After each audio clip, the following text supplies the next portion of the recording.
Ok. Alors, moi, je voulais venir donc sur un premier sujet.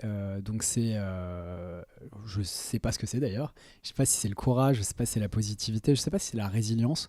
Parce que j'ai lu cette semaine sur la résilience pour préparer le podcast, Mhm. et c'est pas tout à fait ce que je pensais. Donc, je peux faire une mini intro sur la résilience, mais ça suppose qu'il y a un traumatisme originel et qu'il y ait eu ensuite des prédispositions à accepter, donc prendre acte de l'événement traumatique et puis le gérer. Donc ça, de manière assez précoce dans l'enfance, par le développement d'une personnalité et d'expériences constructives qui permettent de gérer les traumatismes.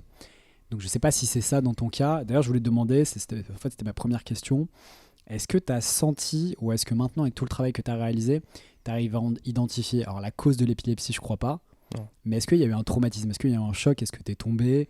Ou est-ce qu'il y a eu un traumatisme psychologique? Alors la psychologie, elle peut rentrer en jeu. Moi, il y a mes parents qui se sont séparés quand j'étais gamin.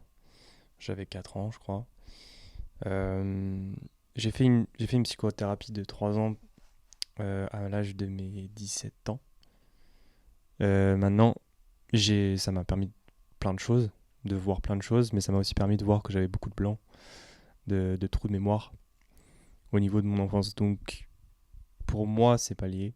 Maintenant, la psychologie, c'est tellement vaste que ne sait-on jamais. Surtout la causalité est Mm. extrêmement complexe de n'importe quelle maladie Mm. et en psychologie aussi, de ce qu'on peut développer à l'âge adulte sur les causes enfantines.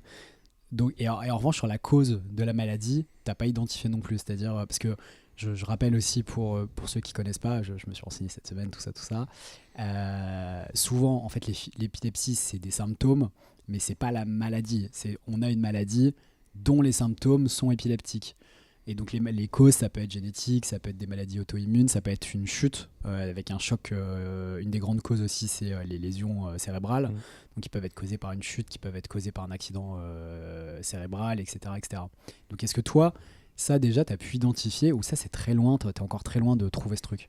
Identifier pleinement, non. Après, il y a beaucoup de facteurs qui sont en jeu, notamment d'un point de vue, on va dire, hormonal, et d'un point de vue aussi de tout ce qui est carence alimentaire, parce que petit, j'ai fait un arrêt de croissance, j'avais du mal à m'alimenter. Il y a beaucoup de points qui sont en jeu. Ensuite, ma mère a eu des injections de cortisol, je sais plus, quand j'étais dans son ventre. Donc ça a pu jouer sur des glandes surrénales principalement. Tout ça ensuite, ça peut être lié. Maintenant, obligatoirement, à chaque fois, c'est des hypothèses. C'est-à-dire que tu crées des casiers et tu dis, bon, il y a ça qui est Bien sûr. il y a ça qui est possible, il y a ça qui est possible, ça on écarte, etc. Ouais, puis ça, du coup, j'ai envie de te dire aussi, c'est un peu comme en thérapie. C'est-à-dire en thérapie, il y a ce truc tu commences par trouver les grandes causes, c'est-à-dire les grands éléments structurants de ta vie qui effectivement t'ont marqué. Mm. Et puis après, au fur et à mesure, moi je crois que j'en suis là, maintenant c'est les petites causes. Qui Oui. du coup, et au fond, ce qui est assez intéressant, et donc ça change aussi ta perception du monde, c'est les petites causes. C'est pas qu'elles ont autant d'influence, mais parfois en fait, tu avais une direction qui était possible, et dans cette direction, tu avais deux mini-directions. Et une petite cause, elle fait que tu as pris plus ou moins l'une ou l'autre des directions. Et pour la maladie, j'ai l'impression que c'est pareil. C'est-à-dire, là, ce que tu évoques, c'est-à-dire les injections et l'alimentation, ça a certainement dû favoriser, Ouais. mais peut-être qu'il manque encore la grande cause. Ah oui, il manque, mais même pas qu'une grande cause. Je pense qu'il y a plein de facteurs, franchement. Ok. Et Plein, alors, du plein coup, c'est marrant, d'éléments. mais moi, j'ai un peu l'impression que Est-ce que tu as l'impression de cheminer en arrière? Est-ce que tu as l'impression de partir Non, à la recherche des causes, tu vois? C'est un truc de. j'ai jamais l'impression de reculer. Pas de reculer, mais tu sais, qu'en fait, plus t'avances et plus tu comprends le passé. Ah, pas forcément. Pas forcément, parce il y a quand même toujours des gros doutes.